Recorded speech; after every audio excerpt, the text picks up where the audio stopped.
Bom dia, boa tarde, boa noite. Dando sequência às nossas aulas de Linguística 2, né? Linguística cognitiva, vamos trabalhar hoje com o funcionamento do sistema computacional da linguagem humana como criador de sintagmas e frases. Eu vou tentar fazer essa aula mais resumida, por ser uma aula bem extensa. Os professores Eduardo e Ricardo deixaram a aula bem extensa.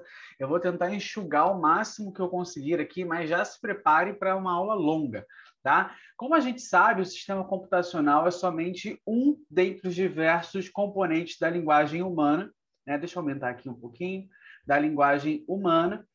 O léxico, forma fonética, forma lógica e sistemas de interface conceptual, intencional, articulatório conceptual são outros elementos no complexo edifício do nosso conhecimento linguístico, né?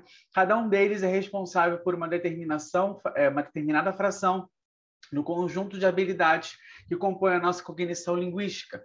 Então, ocorre que, para o gerativismo, o sistema computacional ocupa uma posição privilegiada, uma posição central na arquitetura da linguagem. Esse sistema computacional, com as suas operações recursivas, FLR, né, é o componente dedicado à criação de estruturas sintáticas como sintagmas e sentenças. Na dinâmica de funcionamento da linguagem, esse sistema recebe do léxico as unidades operacionais mínimas, isso a gente viu na aula passada, né? Que seriam as palavras ali, vem do léxico, né? O mínimo, com as quais é capaz de criar representações complexas, né? Isso seria o máximo, né? E tais representações, por sua vez, são enviadas pelo sistema para as interfaces cognitivas responsáveis pela articulação fonológica das frases e pela integração discursiva de nossas elocuções. O que quer dizer que o sistema computacional é como uma máquina capaz de gerar informação sintática a partir de informações lexicais. Ele faz essa transformação a partir dessas informações lexicais, criando representações linguísticas que podem ser usadas pelo sistema fonético, fonológico e semântico discursivo, que a gente estudou aí em algumas aulas passadas também, né? Esse sistema no entanto, por óbvio, o elemento que integra todas os diferentes componentes da arquitetura da linguagem. Tá? Vamos ver aqui, então, a representação e derivação. Quando ouvimos ou lemos sintagmas ou frases, deparamos-nos, na verdade, com certos produtos criados pelas operações do sistema computacional. Isso quer dizer que os sintagmas e frases são, na verdade, o resultado do conjunto das operações computacionais que combinam elementos sintáticos na estrutura de uma sentença. O que quer dizer? O produto das operações computacionais, eles têm um nome, né? Que seria a representação, a parte final, tá? Que seria ali a estrutura sintática criada pelo sistema computacional, tá? E essa estrutura criada é que vai ser enviada ali para o processamento nos sistemas de interface. E aí a gente vai entrar lá no FL e FF, tá? Na forma fonética e na forma lógica. Tá? O processo no qual as representações sintáticas são ali criadas é o processo de derivação, tá? É o conjunto de operações computacionais que geram representações sintáticas. Então, por exemplo, na frase João ama Maria, a gente vai ter ali uma estrutura. João ama Maria seria ali a estrutura completa, seria, no caso, a representação, o produto, né? Mas a gente tem etapas para que se formem esse produto, tá? E essa etapa é chamada de derivação, que é o processo, tá? Trata-se de uma estrutura completa nessa frase, plenamente constituída pelo sistema computacional, que pode ser enviada para os sistemas de interface, para ser pronunciada e assumir um significado referencial e contextual, ou seja, fonético e o lógico, né? Vamos ver aqui como acontece. Eu não vou ler tudo não, tá, gente? Eu vou fazer de uma maneira um pouco mais dinâmica. Eu criei esse quadrinho aqui para a gente entender. Então, a gente vai retirar do léxico as palavras, né? O léxico ali é a parte mínima, né? A parte mais básica. Então, eu tenho a palavra João amar Maria. Essas palavras vão ser introduzidas ali no espaço computacional. E aí, nesse espaço computacional, o sistema vai começar a fazer as combinações, né, até que se crie uma representação construída.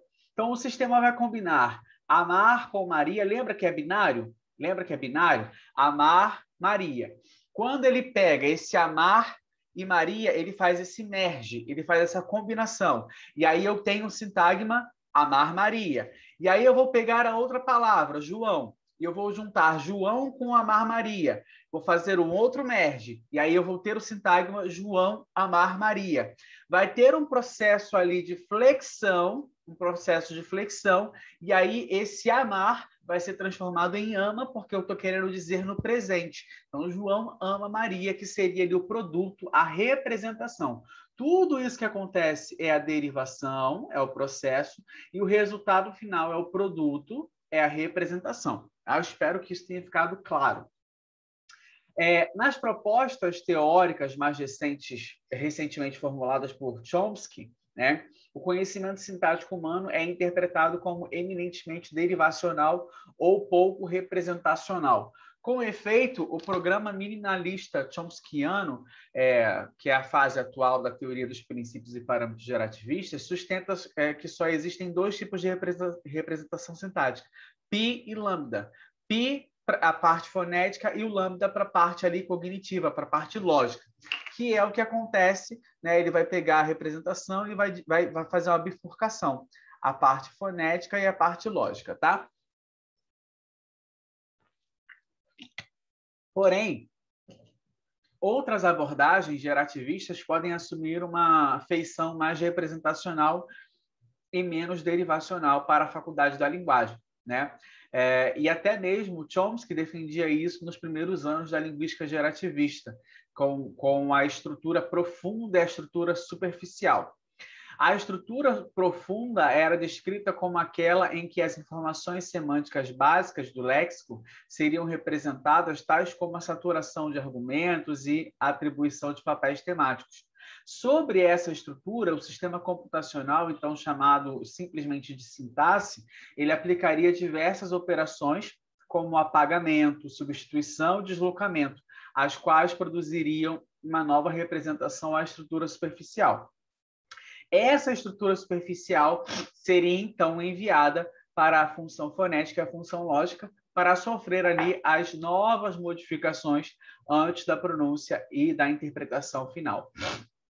Assumindo que o conhecimento sintático existe em nossa mente, que esse conhecimento seja eminentemente derivacional, a gente precisa, então, caracterizar quais são as operações utilizadas pelo sistema computacional durante a derivação de sintagmas e sentenças, tá? Bom, vamos ver, então, as operações computacionais. O léxico, né? A gente viu que é a fonte de alimentação do sistema computacional, né? E é de lá que esse sistema vai retirar as informações necessárias para disparar as suas operações computacionais. Então, a gente vai ter o léxico aqui, depois no sistema computacional, e aí vai ter todo esse processamento, né? Bom, o acesso ao sistema computacional aos itens do léxico, que devem compor uma dada representação linguística, é restrito e ordenado. Tá? Na cognição linguística humana deve existir uma instância intermediária entre o léxico e o sistema computacional. Essa instância intermediária vai conter um pequeno conjunto de informações lexicais, e essa instância é a numeração. Então, eu veria ali o léxico, a numeração e o sistema computacional. Tá? Essa numeração é o conjunto de referências que contém as informações linguísticas que vão orientar o sistema computacional durante a derivação de uma estrutura sintática particular. Né? São os traços formais de um dado item lexical que serão disparados ali, que irão disparar as operações do sistema. Né? A gente pode compreender a numeração como a compilação do conjunto de instruções que o sistema computacional deve seguir no curso de uma derivação. Tá? A numeração ela não é uma operação computacional, tá? E ela não é uma representação sintática. Ela é uma instância intermediária. A gente vê isso aqui nessa imagem. Ela é uma instância intermediária, ok? Ela é representada pela letra N, né? Seguem dentro dela ali o que a gente vai utilizar, né? As palavras que vêm do léxico, ela é representada pelas chaves, tá? Pelas chaves. Então, vem desse jeito. Tá? O que acontece? O que falta para que essa numeração esteja completa é a indicação do número de vezes que cada item vai aparecer na nossa sentença. Tá? Ou seja, para saber quantas vezes o item vai ser inserido na derivação. Vai ir lá para o nosso campinho derivacional. Tá? Então, esse índice vai denotar quantas vezes essa palavra vai ser retirada. Tá? Então, por exemplo, nesse exemplo que a gente deu, João ama Maria, a gente tem aqui 1 e 1, representando que cada um desses itens vai ser retirado apenas uma vez. Tá? Apenas uma vez. Porque não vai formar uma frase como João Maria ama Maria João. Não vai formar isso, que é diferente de João ama Maria. Tá? Quando o item é retirado de N, ele passa, então, ele é reduzido em 1. Então, por exemplo, se eu tenho o item que vai aparecer 2 vezes, menos 1, ele vai ficar com 1. Mas se o item vai aparecer uma vez só, menos 1, ele vai ficar com 0. É o que aparece aqui. Quando eu tiro Maria,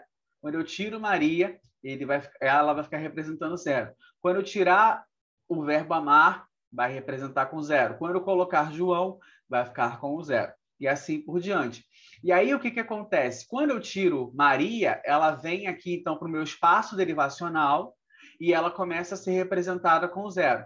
Esse processo acontece pelo processo, né? Um subprocesso do select. Eu vou selecionar Maria e vou jogar para o campo derivacional.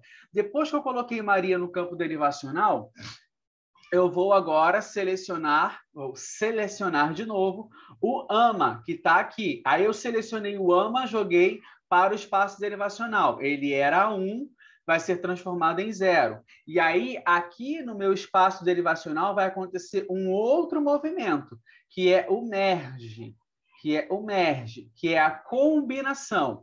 E aí eu vou formar um sintagma, ama, Maria. Ama Maria, tá? Juntei aqui ama Maria. E aí eu vou fazer de novo esse processo. E eu vou selecionar João e vou jogar João no meu espaço derivacional. Quando eu jogar João no meu espaço derivacional, todos os 3 vão estar aqui no meu número, na minha numeração, com 0.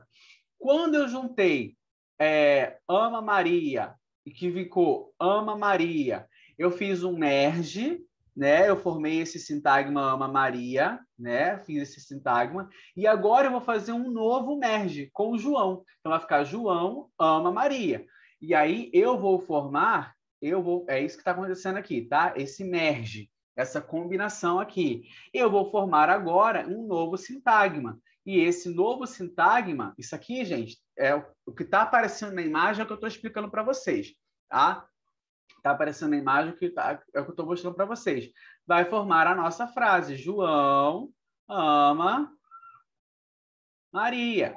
E aí eu tenho esse sintagma todinho aqui completinho, beleza?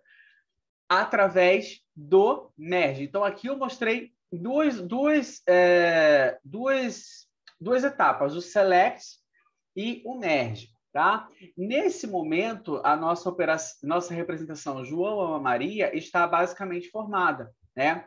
É nesse momento que o sistema computacional deve ativar a operação spellout, tá? Que vai separar ali, que é justamente o spellout que separa, que vai enviar para a parte fonética, para a representação da forma fonética e para a representação da forma lógica, tá? Então, o spellout é o quê? A nossa bifurcação, tá? A nossa bifurcação. Então, o merge simples, né, também chamado de merge externo, ele acontece quando a gente combina 2 itens que foram retirados da numeração e que estão disponíveis no nosso espaço derivacional. Então, isso que eu vim fazendo aqui, ó, deixa eu pegar um outro. Isso aqui, ó, peguei Maria, botei para cá no espaço derivacional. Peguei o ama, joguei no espaço derivacional e fiz um merge. Esse é um merge externo. Tá? Esse é um merge externo, também chamado de merge simples, ou só merge. Posso chamar de merge. Tá? Já, cadê? O move é o merge complexo, tá? Que seria o merge interno, seria a movimentação interna aqui, tá? Acontece, esse move acontece numa descrição inicial da seguinte forma: o sistema computacional faz uma cópia, tá, de um item já presente ali nessa derivação, tá, um item lexical, e depois o sistema computacional vai combinar essa cópia com outro elemento já existente. Olha o que ele vai fazer. Ele vai pegar um item que já existe, por isso que ele está... Perceba que esse izinho aqui de baixo, aqui ele tem o mesmo índice. E quando ele tem o mesmo índice, é para ficar representado. Ele vai fazer uma cópia. Essa cópia vai vir para cá. Tá? Vai vir para cá. Então, perceba que essa seta está mostrando para onde a minha cópia está indo. Ok? Isso é o move. Isso é um move, tá? É essa mudança aqui, essa movimentação, tá? Isso que eu estou explicando aqui para vocês é o seguinte: eu tenho essa palavra, tá? E essa palavra ela vai ter um significado diferente, vai ter uma informação diferente aqui, uma formação diferente na minha frase, tá? Então ela vai ser jogada para frente. E aqui eu tenho a minha palavra com outra palavra que forma o C. Lembra?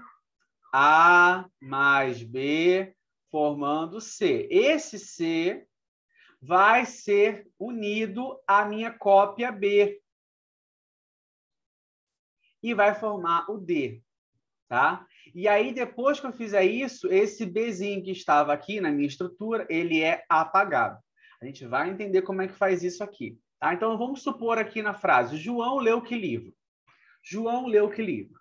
Na minha numeração vai ficar João 1 leu 1 que 1 livro 1. Então, eu não vou repetir ninguém. Ninguém vai aparecer repetido aqui. Vou pegar a operação select. Vou pegar livro, vou jogar no meu campo derivacional. E aí, depois eu vou lá pegar a minha opção select. E aqui vai ficar 0. Vou pegar de novo minha opção select. Vou botar o quê? Que. E aqui vai ficar 0. Aí eu vou pegar aqui e vou somar. E aí eu vou criar que livro. Que livro. E aí agora eu vou pegar leu. Leu. E aqui vai ficar 0. E aí eu vou somar isso aqui. E aí agora eu vou pegar João. Só que eu vou fazer um merge aqui de novo. Leu. Não, vou deixar separadinho. Vou deixar separadinho aqui por enquanto, para ficar mais fácil da gente entender. Vou pegar João. João. João leu que livro? E aí eu vou mover isso aqui. Eu vou deixar um izinho aqui e vou mover isso para frente, para cá. Então vai ficar assim: que livro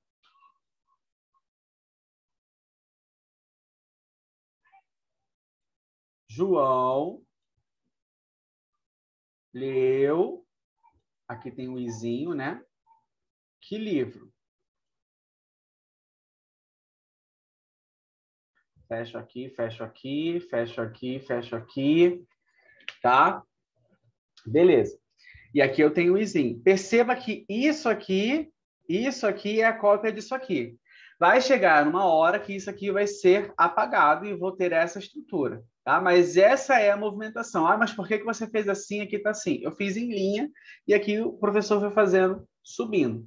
Livro que fez o merge. Que livro? Vai descer o leu. Leu que livro? Perceba que ele não colocou numa coisa só, num sintagma só. Ele veio abrindo aqui, tá? Por isso que tem 3 aqui, ó. 1, 2. Na verdade, aqui tinha que ter 2 só.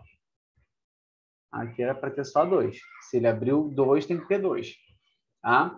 E aí aqui, João. Aí, João, sim. Aqui tem 3 porque tá certo. João leu que livro? Beleza. Formei isso aqui. Só que aí depois eu vou fazer o move, né? Essa cópia. E essa cópia vai jogar lá para frente, ó. Que livro, tá? A gente vai jogar lá para frente que livro. A gente vai perceber que essa estrutura aqui eu ainda não posso falar, eu ainda não posso jogar para minha forma fonética nem para minha forma lógica, porque eu ainda não vou pronunciar isso aqui, porque eu preciso apagar isso aqui, tá?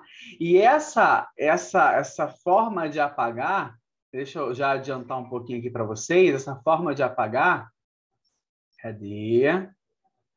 É isso aqui.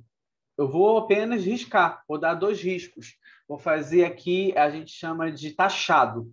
Vou taxar, e aí eu tenho a estrutura que livro João leu. E aí sim, com essa estrutura, eu envio para a forma fonética.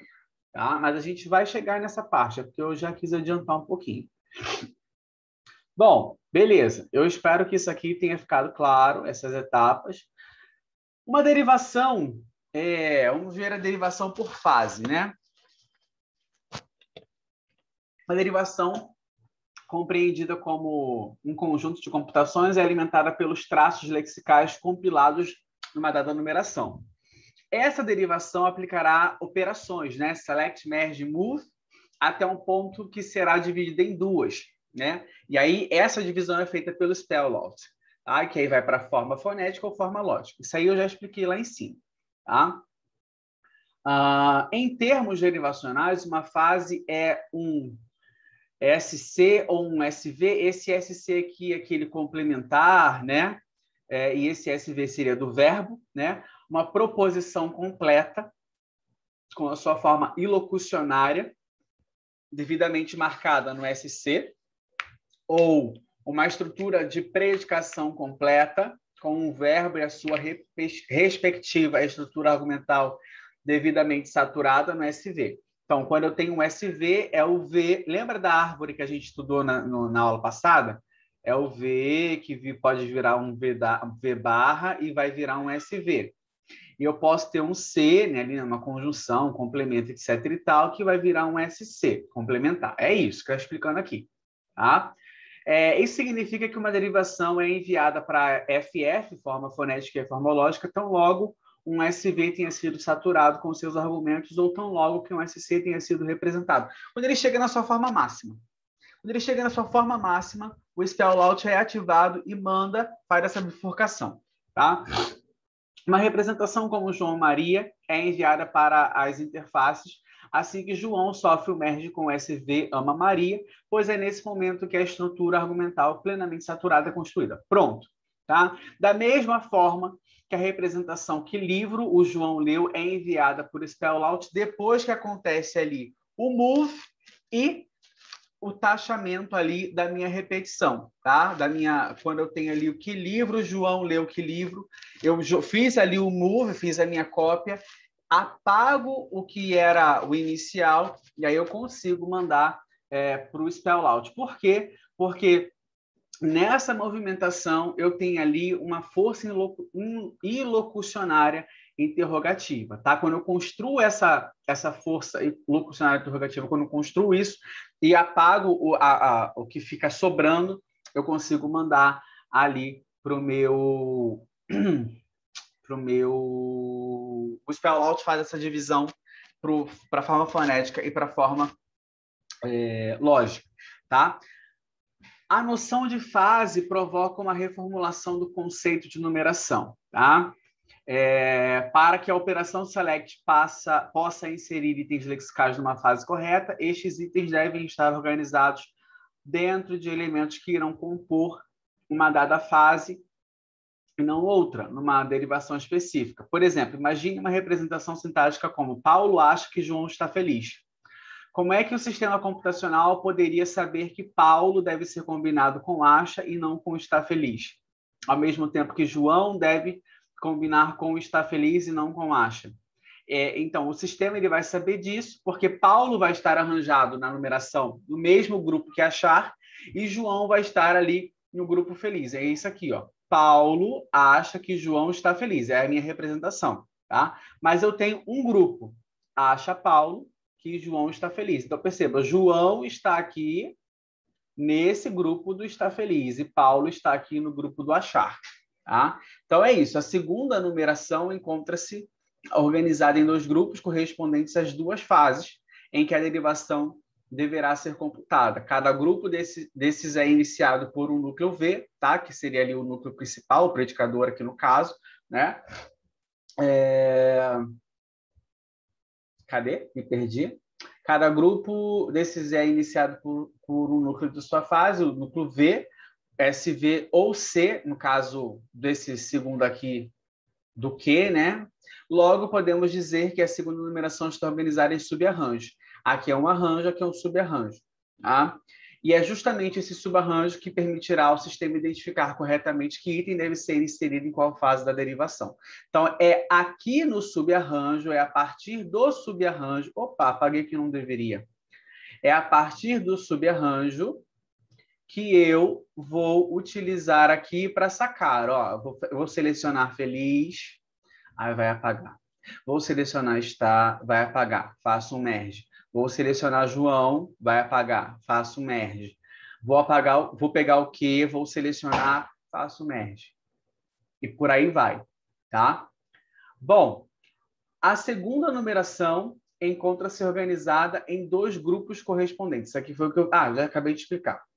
Bom, a numeração organizada em subarranjos parece ser em si mesma uma representação, mas existem críticas importantes ao modelo computacional chomskyano atual. A gente vai ver isso aqui lá no final da nossa aula, tá? Algumas críticas a esse modelo. Vamos ver aqui, então, os princípios derivacionais.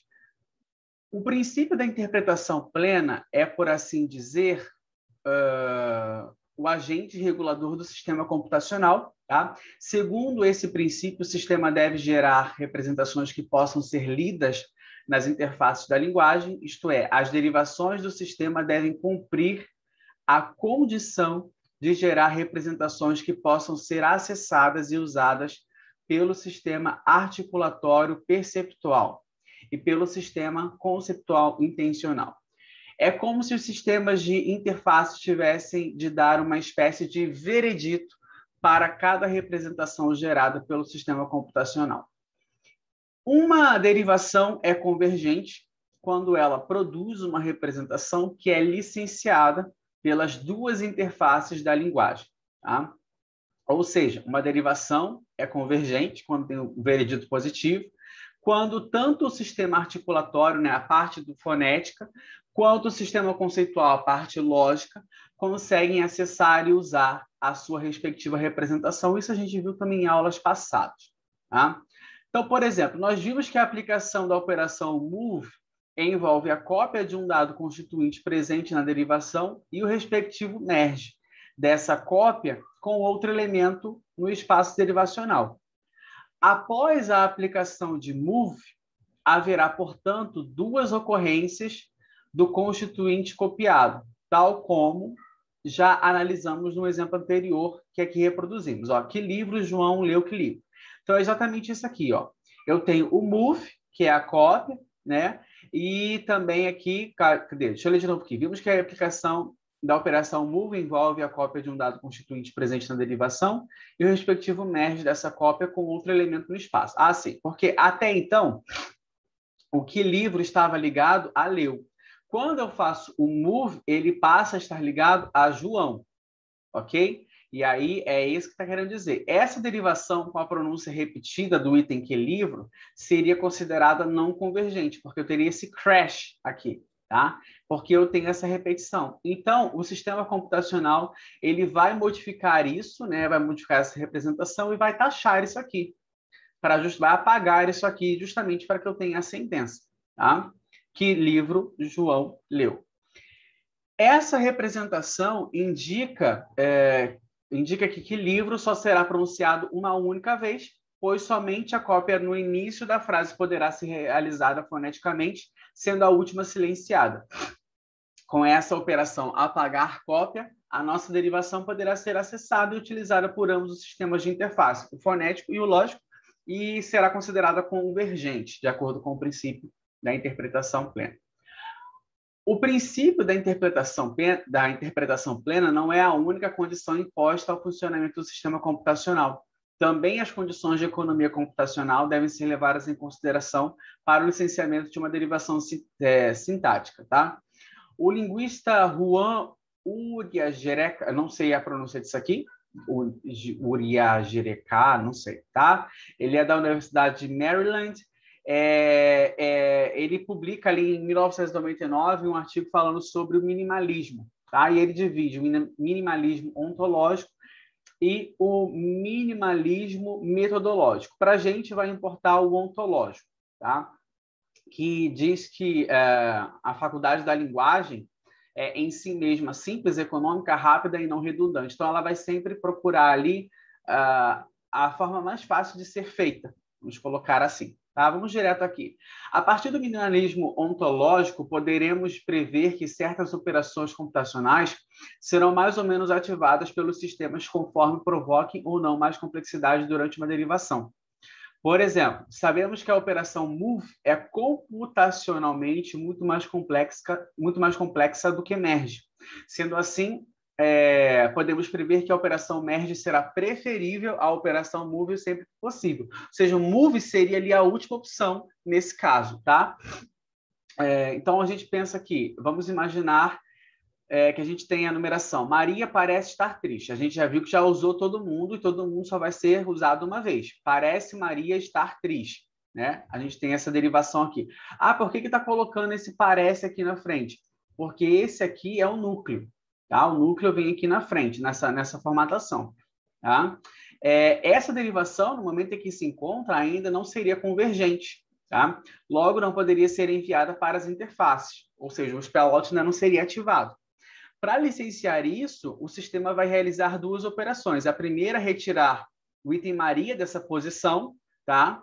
E a segunda é atribuir um sujeito ao verbo parecer. Então, eu vou jogar Maria para frente, tá? Vou jogar Maria para frente, e Maria vai se tornar o sujeito de parecer. Maria parece estar triste, ok? E estar triste vai acabar se tornando um complemento do verbo parecer. Ok? É isso que vai acontecer aqui. Então, eu vou ter, primeiro eu vou fazer, vamos lá, os itens da numeração já se encontram com o zero, né? Ou seja, a gente só vai repetir uma vez, e de forma que nenhuma operação mesh parece ser possível. Então, eu já sei que eu tenho essa estrutura, todo mundo zerado, então eu não tenho como fazer mais nenhum mesh. Nesse caso, a única possibilidade é o move. É isso que a gente faz, a gente joga Maria para frente, que vai se tornar ali o sujeito do verbo parecer, tá? E aí sim eu vou fazer o merge de novo, tá? De Maria com parece. Então vai ficar Maria parece, Maria estar triste. Lembrando que a gente vai apagar isso aqui, né? Para a gente conseguir jogar, então, ativar o spell-out para que ele faça essa divisão do fonético e do lógico, ok? Isso se chama a economia derivacional. A gente vai fazer esse move no final, a gente não vai começar com ele, entendeu? É interessante falar aqui sobre o alçamento de constituintes, né? Por exemplo, no caso, o sujeito da oração estar triste, né? Maria está triste, seria assim. Ele é deslocado para a posição de sujeito de outra oração. E quando isso acontece, o deslocado de uma oração para outra, a gente fala que aconteceu um raising, um alçamento, tá? Nós tivemos, então, o alçamento do sujeito, mas também objetos e outros tipos de complemento podem ser alçados. A gente vai ver isso aqui mais para baixo também. Vamos ver as regras de movimentação, então. Regras de movimento. Nas aulas passadas, a gente viu ali a teoria X-barra, né? Que é o núcleo sintático X qualquer, selecionando o dado complemento e como ele se combina para projetar um X-barra. Lembra disso? Quando eu tenho aqui, por exemplo, o verbo ler, né? E aí, deixa eu apagar, fazer pequenininho. O verbo ler. Aí ele leu.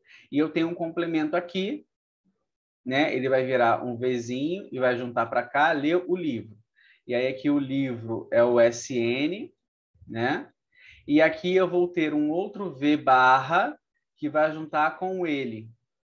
E aí esse ele aqui, que é o SN, vai projetar um SV, que seria daqui. Tá? Basicamente isso que eu estou querendo explicar aqui. Tá aqui embaixo. Está aqui embaixo a explicação. Mas tudo bem. Existem combinações sintáticas de longa distância. Essas combinações ocorrem entre constituintes que se afastam da linearidade da sentença. São sintagmas que estabelecem relações sintáticas não locais com distância variável. Por exemplo, Na sentença, que livro João comprou? Sabemos que o SN, que livro, é o objeto direto de comprar, e assim deve ser selecionado como seu argumento interno, na posição local em que recebe do verbo predicador o papel temático de tema. Porém, ao lermos a frase, nós percebemos que o constituinte que livro não aparece na sua posição original, o alçamento, lembra? Ele não ocupa a posição de base, né? Na qual estabelece relação com o verbo e onde recebe a protemática. O SN, que livro, está, na verdade, localizado no início da frase, na posição que já aprendemos ser denominada como especificador, tá? Como especificador, beleza? E ali ele é um especificador de SC, de complemento, tá? Ele não seria ali o sujeito exatamente, ele seria um complemento. Essa posição se destina especialmente aos sintagmas que exprimem, dentre outras coisas, valores de força locucional de sentença. Então, que livro possui valor interrogativo e por isso deve normalmente aparecer no início de uma frase que tenha valor ilocucional de pergunta na nossa língua. Tá? Se fosse, acho que no japonês, ele permaneceria ali no final. Então, é basicamente isso que aparece aqui. Esse que livro estava aqui, a gente faz essa cópia lá para frente. Tá? Então, eu tenho aqui João comprar livro, percebam. Vou selecionar livro de novo. Selecionei livro, e aí eu joguei para cá, selecionei que, fiz o merge, juntei com comprar aqui, aí fiquei aqui. Por quê? Por que tem esse V barra? Porque o comprar vai conectar aqui inicialmente com o seu argumento interno e depois com o seu argumento externo. Aí vai virar esse SV. Eu vou fazer a flexão aqui do verbo comprar, vai virar comprou, tá? E eu vou repetir essa flexão, tá? Vou duplicar e eu vou formar aqui o meu SF, que vai se conectar a essa parte da conjunção, né? Que, né? Conjunção, não, perdão, desse complemento, né? E aí eu vou repetir esse complemento aqui, que vai ter esse SN e vai ter esse SC no final. É isso que acontece aqui, essa etapa, tá? Lembrando que a gente lê esse tipo de frase da direita para a esquerda e de baixo para cima. Tá, pessoal? Cadê? Isso aqui que eu acabei de fazer é isso aqui. Acabei de explicar isso aqui, tá? Para a gente não ficar repetindo tanta coisa. Tá? No exemplo anterior, que livro é pronunciado no início da frase com a marcação de força locucionária da sentença, mas é interpretado na posição final do enunciado, onde recebe o papel temático de tema, né? Como complemento do verbo. Ou seja, ele seria ali o tema do verbo, né? Dizemos que um constituinte é descontínuo quando ele desempenha funções distintas em diferentes posições da sentença. Então, ele seria ali um item descontínuo. Bom, vamos lá para baixo. Cadê? Uma regra de movimento é um composto de 3 operações computacionais.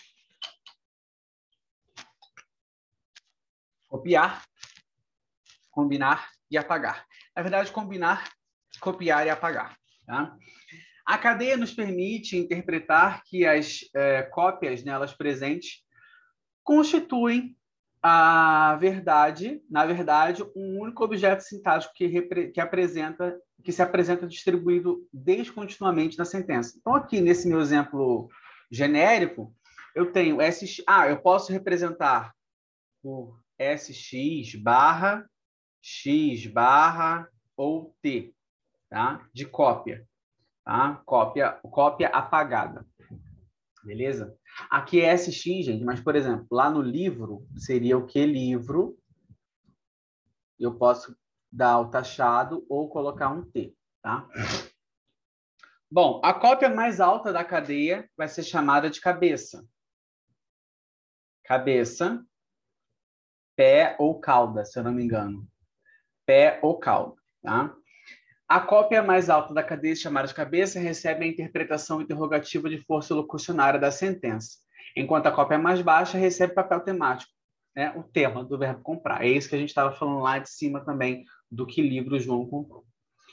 O movimento sintático ele pode acontecer diversas vezes, tá? E não para em uma sentença só. E pode acontecer com o mesmo constituinte.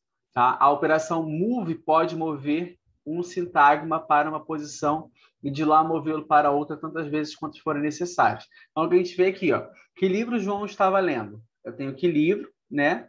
Aí eu faço a cópia e jogo para cá. João estava lendo. Que livro João estava lendo? Aí tiro, faço outra cópia, jogo para cá. Aí eu falo que João... cadê? João estava lendo... Que livro João estava lendo? Que livro? E aí eles disseram... Aí eu sei que é uma pergunta, então eu jogo para cá. Que livro eles disseram que João estava... Que livro o João estava lendo? Que livro? Aí eu vou cortar esse que livro, vou cortar esse que livro para ter aqui. Então, eu tenho um primeiro ciclo, tenho um segundo ciclo. Caso fosse necessário, eu teria um terceiro ciclo e por aí vai. Tá? Nesse tipo de movimento, o local de chegada do constituinte movido é a posição não argumental, que é a posição A barra. Uma posição A barra é, então, aquela que nenhum argumento é selecionado. Tá? Lembre-se que o livro é o argumento interno selecionado pelo verbo. Tá? E é nessa posição de complemento que recebe papel temático. Ou seja, quando ele está aqui, no que livro, ele está na posição A barra. Quando ele é uma cópia, ele vai receber essa posição A barra. Tá? Movimento A barra é característico das sentenças interrogativas, orações relativas, topicalizações e demais deslocamentos à periferia esquerda das frases. Então, quando eu faço essa movimentação para a esquerda, para frente, eu tenho essa movimentação A barra, tá? Seria esse move, essa topicalização também. Os constituintes que se movem para as posições A barra geralmente são argumentos de algum núcleo sintático presente na frase e movem-se para uma posição não argumental. Então, na frase, João leu que livro? João leu o livro. O livro, ele é um argumento, ele é um argumento interno, mas quando ele sai e vira que livro, ele vai para uma posição não argumental. Tá? E esse é um tipo de movimentação também chamado de movimento que. A gente estudou isso em aulas passadas também, quando a gente estava estudando princípios e parâmetros. Por sua vez, o movimento de núcleo, tal como o seu nome já anuncia, acontece quando o elemento a ser deslocado é um núcleo sintático e ele se move de uma posição de núcleo para outra posição de núcleo e fica mantendo ali. Tá? Ele fica mantendo ali. Por exemplo, aqui, cadê? Comprou. Ele continua aqui, ó. Continua no núcleo. Normalzinho, tá? Não sofre muita coisa, não, tá? Por exemplo, notamos que o núcleo comprar em sua forma nominal infinitiva, não possui especificações de tempo, modo, aspecto, número ou pessoa, portanto, não manifesta nenhuma flexão finita. Para que esse verbo receba flexão finita, dessa forma, licencia a estrutura da frase, né, com o status de sentença, o núcleo V deve sofrer movimento para F, o núcleo do sintagma flexional. É somente em F que estão codificadas as informações flexionais, como, por exemplo, tempo pretérito, aspecto, terceira pessoa, número, né, no singular. E aí, movendo-se para F, o verbo assumirá uma morfofonologia finita, como a de comprou, tá? No qual o núcleo verbal comprar amalgama-se aos morfemas flexionais do tempo. Mas aí ele continua sendo aqui... o verbo comprar ele vai ocupar a posição V e depois o núcleo SV. Tá? Então, ele vai seguindo. Ele sai de comprar, vai lá para comprar e depois sofre a flexão, comprou, mas permanece ali na sua posição de núcleo. Ele não sofre essa movimentação, não. Quando a gente compara, então, o movimento do núcleo à barra, nós vemos que se trata de a movimentação de núcleo e a movimentação de núcleo à barra, fazendo essa comparação, a gente vê que são operações diferentes. No movimento de núcleo, a cópia mais alta do constituinte movido ocupa a posição de núcleo. Que é o que eu acabei de falar. Ele sai de SV e vai para SF, mas continua sendo núcleo. Já na movimentação à barra, a cópia mais alta do constituinte movido vai para uma posição não argumental. Ele sai de uma posição argumental, né, de um complemento, e ele vai para uma posição não argumental. Tá? Já no movimento A, o constituinte que sofre regra de movimento desloca-se para a posição argumental.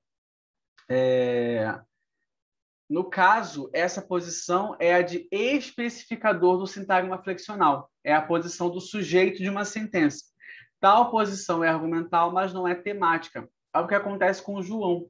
Tá? Ele acaba sendo movido. O tema ali, o foco da frase. O João leu o livro. O foco é o livro. Tá? Mas acaba que João ele se desloca ali como o experienciador, se eu não me engano, especificador. E ele acaba sendo ali o sujeito da frase, mas ele não é o tema da frase, porque o tema era o livro. Tá? Então, no exemplo que se segue, o SN João é o argumento externo do verbo comprar. Esse argumento é deslocado para a posição argumental de sujeito da sentença no especificador SF. Tá? Isso quer dizer que João possui duas funções na representação criada pelo sistema computacional. Ele é o argumento externo e, após a aplicação do move, ele é o sujeito. Tá? Ele é o argumento externo e acaba se tornando o sujeito depois de move. Beleza? Porque quando eu faço a flexão, o meu verbo ele vai estar relacionado a João. Pronto. Vamos estudar agora o caso, né, e o princípio da projeção estendido. O princípio de projeção estendido. A função do caso, num sistema linguístico qualquer, é permitir a discriminação dos argumentos de um dado predicador. Lembre-se de que a correta identificação do status de um argumento, externo ou interno, é essencial para sabermos qual é o seu papel temático. Tá? O caso é justamente o fenômeno linguístico que permite a discriminação dos argumentos de um predicador. Cada tipo de argumento recebe numa frase um caso específico, né? Pode ser nominativo, pode ser acusativo, pode ser oblíquo, tá? E a gente vai ver isso aqui. Existem outros argumentos, tá?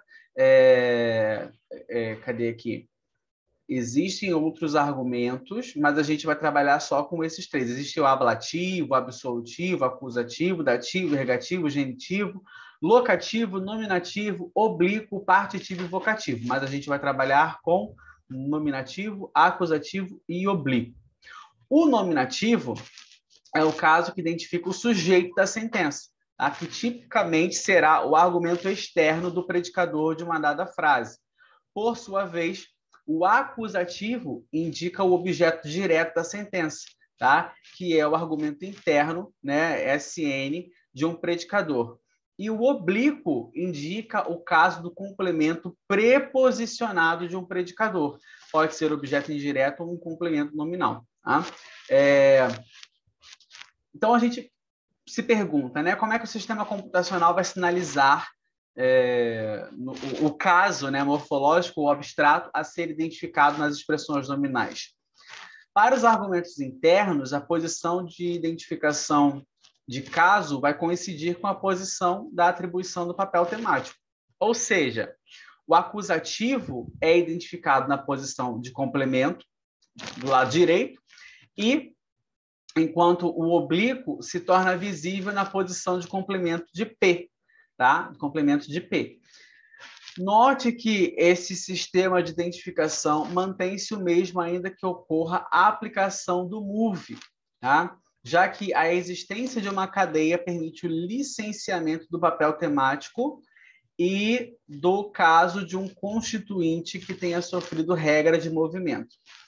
Tá bom? Então, a posição aqui, eu tenho o verbo e eu tenho aqui o meu objeto. Eu tenho a minha preposição e eu tenho aqui algo que vai trazer a complemento dessa preposição, tá?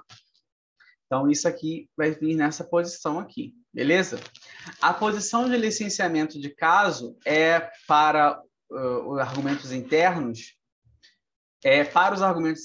coincidente com a de atribuição de papel temático. A posição de complemento de um núcleo lexical X, tá? Posição de complemento de um núcleo lexical X. Tá? A exceção é o argumento interno dos verbos inacusativos, ou seja, verbos, não é bem correto o que eu vou dizer agora, mas é mais ou menos isso, os verbos intransitivos, que serão licenciados com o nominativo após a aplicação da operação move. A gente tem exemplo que fica mais fácil. Eu gosto com exemplo. Tá? Os núcleos que estão associados ao acusativo, né, e ao oblíquo são lexicais. Então, por exemplo, quando eu falo, ele comprou a casa. A casa é ali o meu argumento acusativo. E ele está associado ao verbo comprar. Agora, quando eu vejo ele leu para ela. Para ela. Então, esse ela aqui seria ali o meu item lexical que estaria junto da minha preposição. Tá? Seria ali o oblíquo. Beleza? Ou para mim. Também. Para alguém. Também. Tá? O nominativo é associado a uma categoria funcional. O núcleo F do sintagma flexional. O nominativo está associado à categoria funcional, o núcleo F. Tá? Lembra que o núcleo F flexional é aquilo que vem, por exemplo, que eu consigo identificar se é presente, se é passado, se é futuro, qual é a pessoa, tá bom? Isso significa que o nominativo, sendo o caso de identificação do sujeito da sentença, está relacionado à flexão verbal finita, mas não ao núcleo lexical do verbo. Tá? Para entender isso, a gente precisa lembrar que uma forma da palavra cantaremos possui, na verdade, duas categorias sintáticas distintas. Uma é o núcleo lexical, o cante, tá? Que aí seria o V, beleza? Normal. E a outra é o conjunto de morfemas que vão expressar tempo, modo, aspecto, número, pessoa, que vai vir no núcleo flexional, que aí vai dar a ideia de tempo, de modo, etc. e tal. Enquanto o núcleo lexical licencia o acusativo, olha só, o núcleo lexical cantar,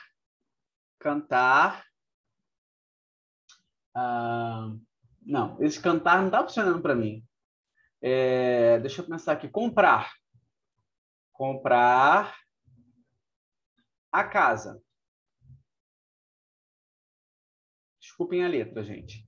Esse relaciona para cá, porque aqui ele está como um núcleo lexical. Agora, quando eu digo compramos a casa, esse amos é a flexão.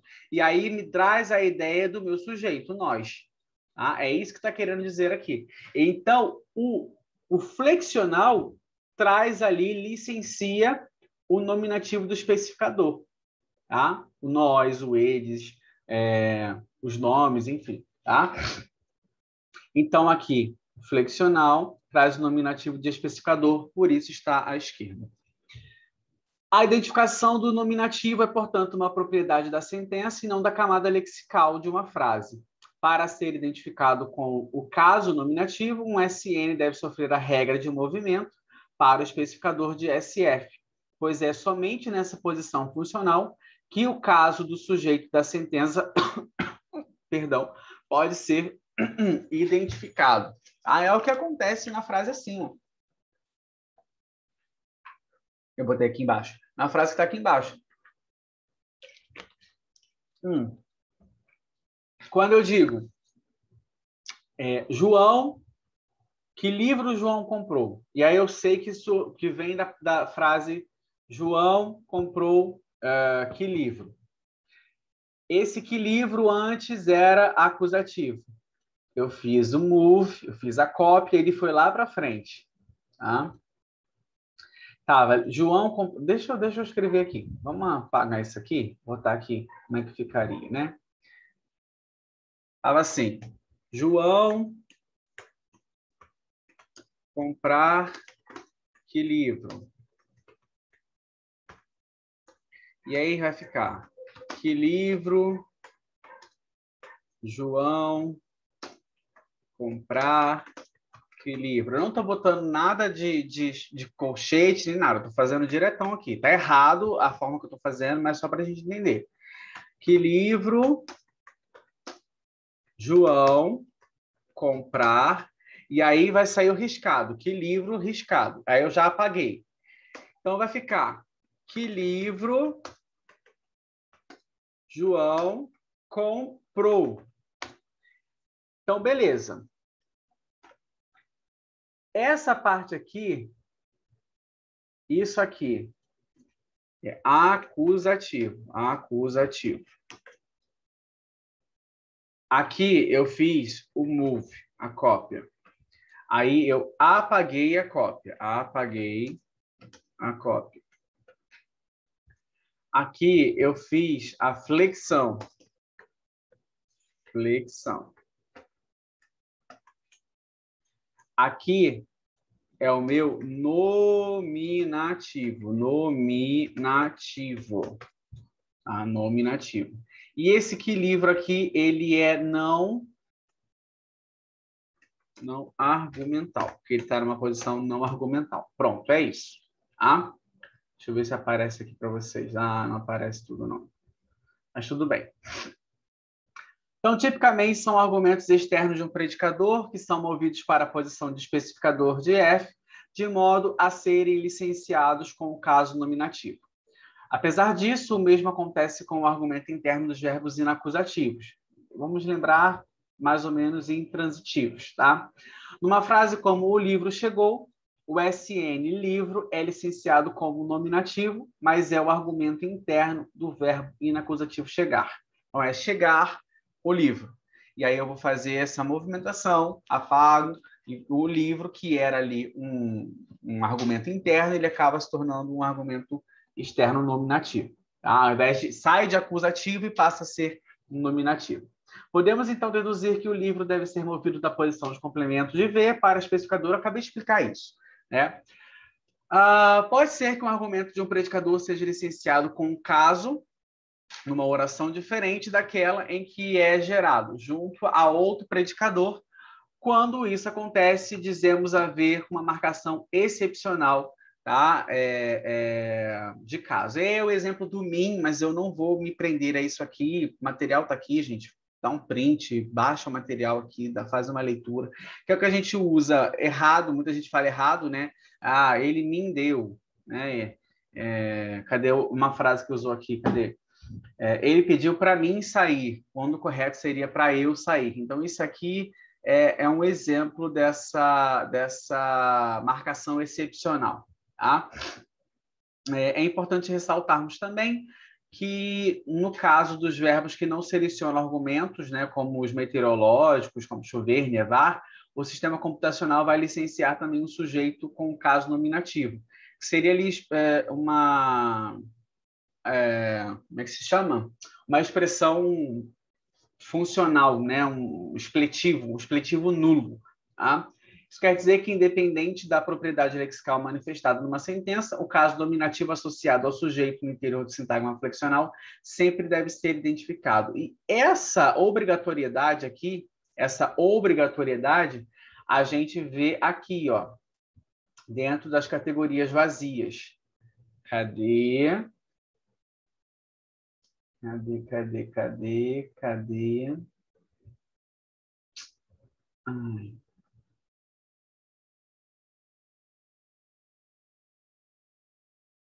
Tá, não estou achando aqui agora, mas está por aqui. Que sempre tem que ter ali, no caso, essa especificação do nominativo, tá? Beleza. Ok. Tá? É justamente por causa do princípio da projeção estendida. Beleza. Afirma que, independente das informações do léxico, o item deve ser licenciado com o sujeito da sentença. É isso. É isso que eu estava querendo dizer. Mesmo aqui, no caso de chover e etc., vai ter ali a indicação ali desse caso nominativo. Ok? Vamos falar aqui rapidamente das categorias vazias. Né? A nossa aula está quase acabando, está extenso demais esse vídeo, mas, enfim, eu tentei explicar o melhor possível para vocês. Uma categoria vazia é um constituinte sintático manipulado pelo sistema computacional que possui a particularidade de não manifestar conteúdo fonético. Pronto, isso é fácil. Tá? Existem 4 tipos: o prozinho, o prosão, a cópia e variável. A categoria vazia prozinho é gerada na base, tá? É retirada de uma numeração e inserida no curso de uma derivação pela operação select. como qualquer outro tipo. A gente tem que entender que o prozinho é um pronome nulo, tá? Uma forma de zero fonético. Então, por exemplo, aqui, dormi cedo hoje.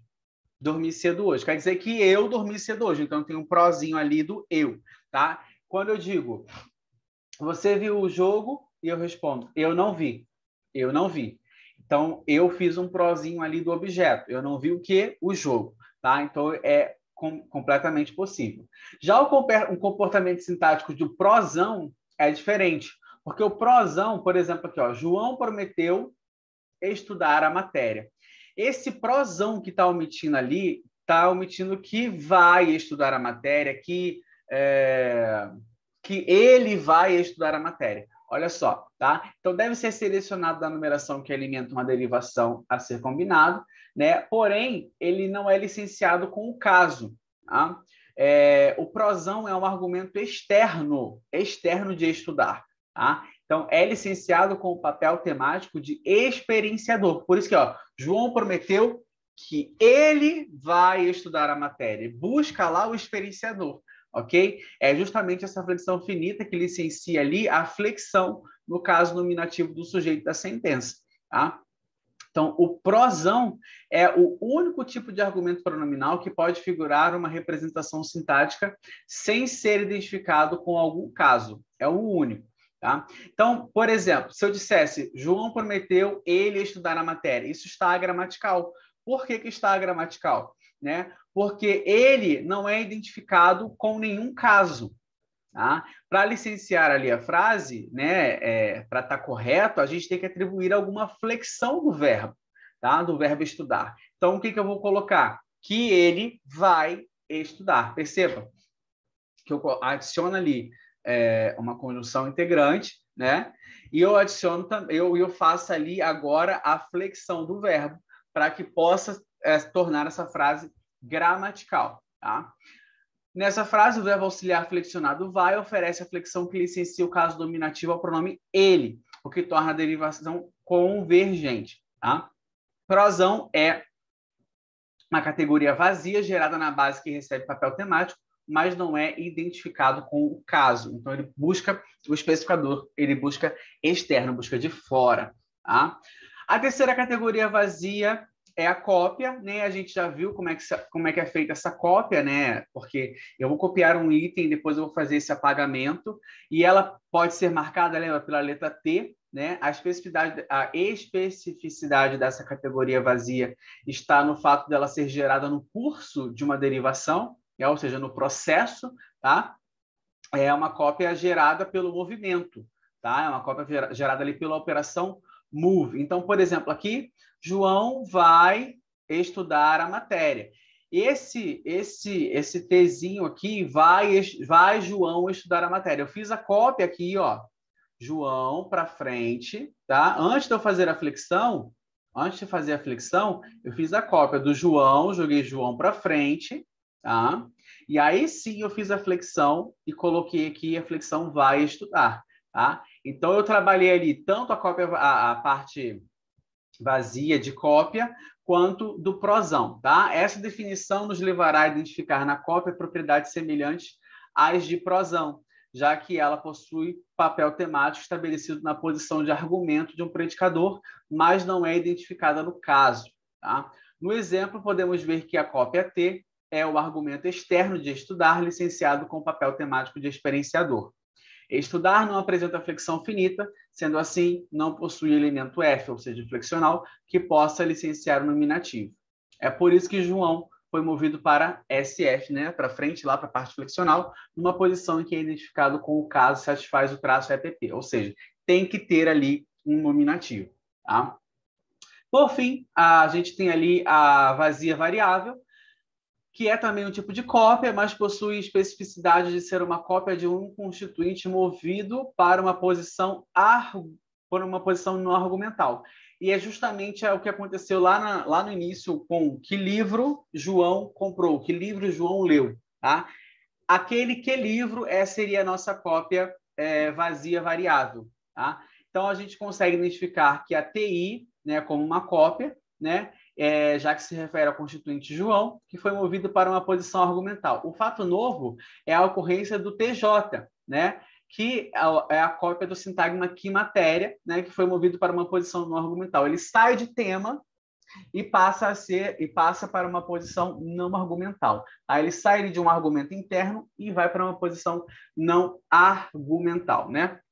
Como categoria vazia, a variável distingue-se da cópia em função da posição de destino da regra do movimento. Enquanto a cópia possui um constituinte movido para uma posição A, tá?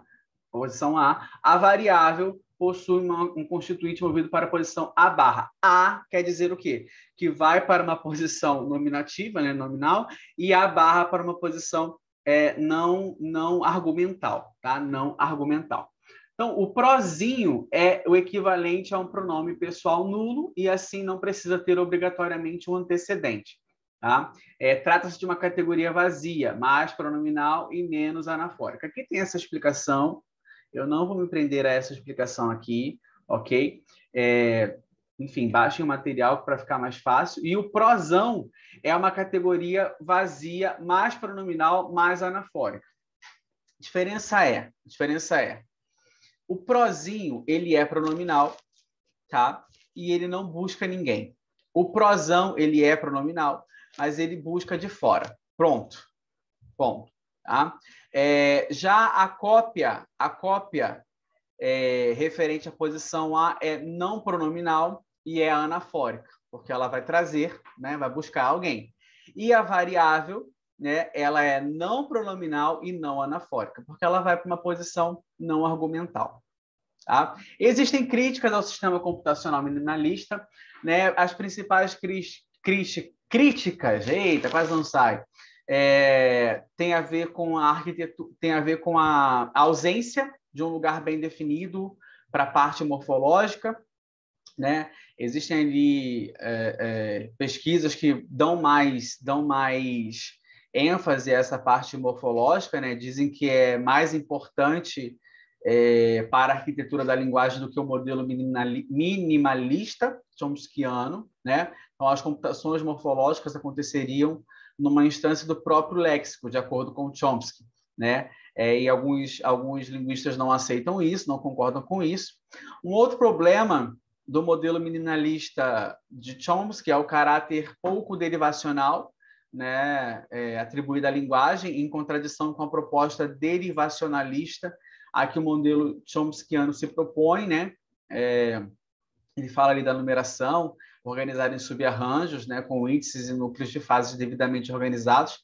É flagrante uma espécie de representação semântica na qual o sistema computacional deverá inspirar-se para conduzir operações select e merge. Então, tem ali um contrassenso nisso.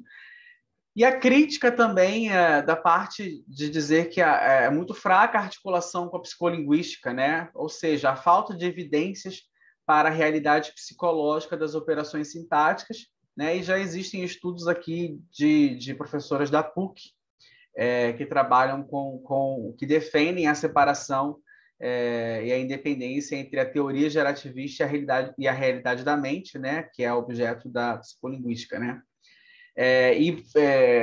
Na verdade, as professoras daqui da PUC, elas buscam integrar, né, esses dois campos e não fazer essa separação, né?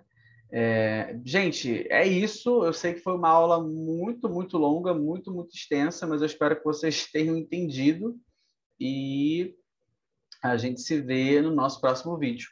Tchau!